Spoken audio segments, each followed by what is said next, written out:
Star Wars The Force Unleashed 2 is so much worse than I remember. I know I usually save that remark for the end of the video, but there is no point beating around the bush on this one.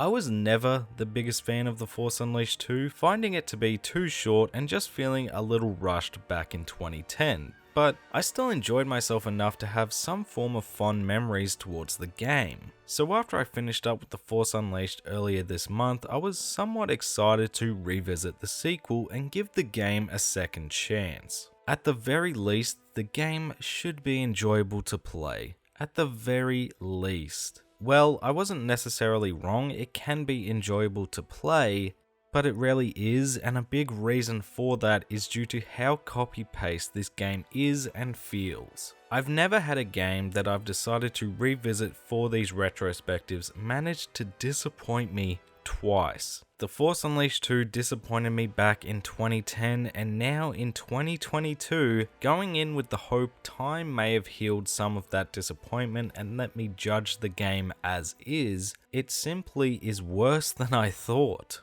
But all these statements I've just made have no substance until I explain to you why I think the way that I do. So without any further delay, here is my Star Wars The Force Unleashed 2 retrospective. I'm not going to bother breaking down the story and going over the plot synopsis for this game because, well, honestly, it just doesn't feel worth it. However, to illustrate a point I want to make, I will go over the story's introduction because it's here where they create a great starting point for the story and just absolutely squander it from there. Star Wars The Force Unleashed 2 begins at an Imperial facility on the planet Kamino as Darth Vader observes the training of a clone of his former apprentice, Starkiller. The clone experiences various memories and visions of Starkiller's life and is unable to strike down a droid impersonating Juno Eclipse. Vader labels the clone a failure in his quest to create a perfect apprentice, which triggers the clone to remember Vader's betrayal of Starkiller. Realizing Vader will try and have him killed as well, he makes his escape.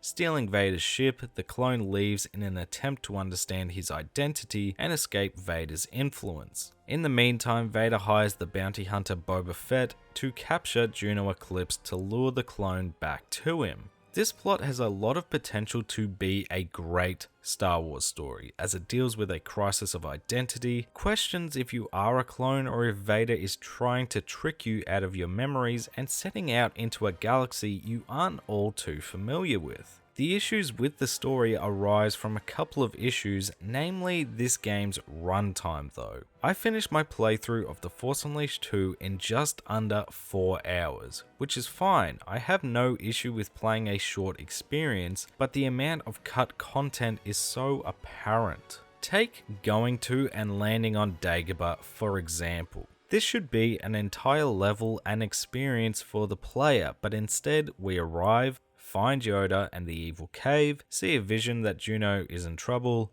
leave. The pacing for the story is just simply terrible. There is no flow, no time to let certain plot points sink in and develop. Like the am I a clone or not plot device is over as soon as it begins because the game just isn't long enough to develop it properly into something interesting. This is all without mentioning the plot can be dumbed down to a point of, where is Juno? That's the plot in essence, which as you may recall from my video on The Force Unleashed, wasn't my favorite aspect of that story to begin with. The only positives I can grasp at when discussing this story is I did like the endings. One, because the game was over. But mainly because they were pretty cool. Watching Starkiller go full berserk mode, just exuding so much power and smack down Vader was cool, and the dark side ending really feels like you made a mistake going for all out vengeance, which again, I like that. Makes me want to go back and see what happens when you choose the light side, but not enough to go through it all again. The Endor DLC story is also a highlight, continuing on from the Tatooine and Hoth DLCs from the original, and sees Starkiller defeating Han Solo, Chewie, and new Jedi Leia. But seriously, outside of these few elements, I think this story is a dumpster fire. It sets up the potential to be an interesting story and just squanders it at every turn. I do feel like we're genuinely missing some key story moments, aspects cut to push the game out far too early, but I can only judge what they gave us, and it's forgettable, cut together, which results in terrible pacing. What else can I say? It just isn't good, much like the gameplay. The gameplay for The Force Unleashed 2 is my biggest issue with this game, which is saying something given what I just said about the story. On a surface level, say for the first half an hour to an hour, you can enjoy yourself playing this game. The combat feels very similar to the original, but now you have 2 lightsabers, which is cool. You have a Jedi mind trick ability now to send stormtroopers to their deaths, some cool set piece moments that break up the combat somewhat. The biggest issue with the gameplay are the encounters, the set pieces, the level design is all just the definition of copy-pasted. It's like there is about 5 minutes of gameplay they put on a loop for 3 to 4 hours, and that's the game. You have 5 levels to explore in this game, one of which is Dagobah, which outside of some obvious collectibles is a simple minute-long walk, and that's it, and Kamino, which you visit at the beginning and end. So really, we have 3 levels. That's fine, nothing wrong with quality over quantity, and on a serious note, Kamino is my favorite planet in this game, probably due to my prequel nostalgia and the fact that in the opening hours I was still enjoying this game. The levels themselves though, outside of the visuals, are one example of copy-paste design. I mean, the planet Kato Nemoidia, where we rescue Kota from, is the biggest offender in my eyes, as the entire progress of the level feels so drawn out that you notice,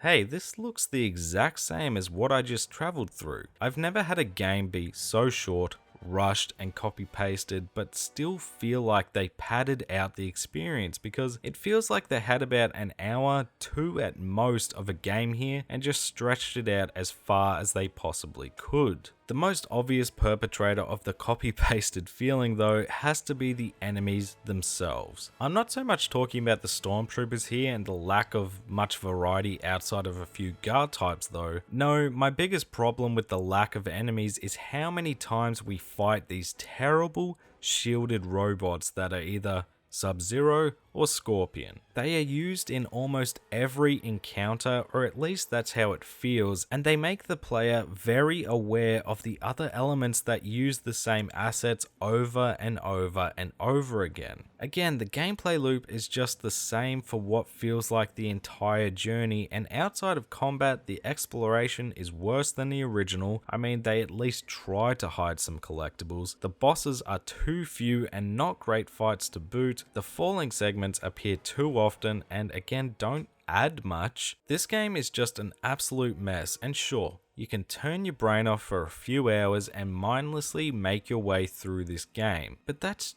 just not good enough. I really don't know what else I can say about The Force Unleashed 2 other than this. If this is the game they served up to their fans, I don't care whose decision it was, they didn't deserve a third game. On its best day, me being as positive as I like to be, it's barely a 5. It struggles at being average, and it simply didn't need to exist if this is the end result. Star Wars The Force Unleashed 2 is a rushed and unfinished game that, as a fan of the original and as someone who wanted to give this game a second chance, is truly disappointing and not worth your time experiencing, revisiting, or anything. If you enjoy the game personally, that's great.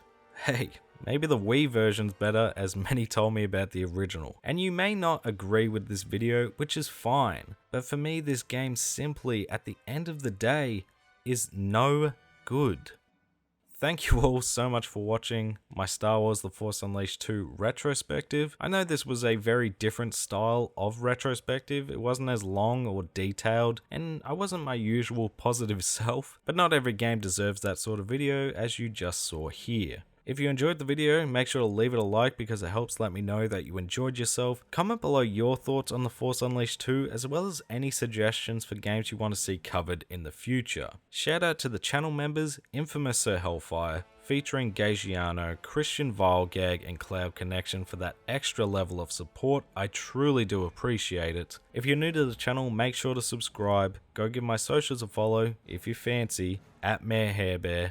Join the Discord server to have a chat, and I'll catch you all in the next video.